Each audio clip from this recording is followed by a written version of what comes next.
Welcome to Samba Samba. Enjoy the video. You begin by matching Premiere Pro to your desired output. Open your media in the project panel and check resolution and frame rate because mismatches cause scaling artifacts. Then create a new sequence. Choose an existing preset close to your target or click Custom to enter explicit pixel dimensions. Once done, set the program monitor playback quality to 0. 5 or 1 so the timeline runs smoothly while you adjust settings. This speeds editing without affecting export quality.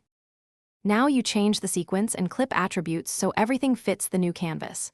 Open sequence settings and type the exact frame size, making sure the pixel aspect ratio matches. This prevents stretching.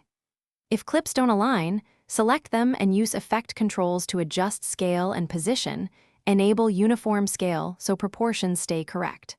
For crops, consider the crop effect or nest the clip. Nesting preserves transforms and makes batch adjustments faster, which simplifies. Finally, you export with the exact dimensions you set. Go to File, Export, Media, and choose a format.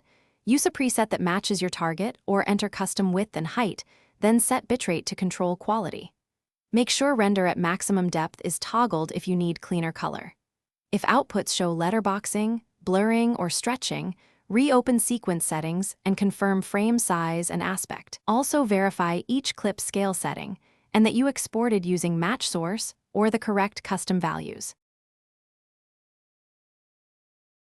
Thanks for watching. Consider subscribing if we helped you.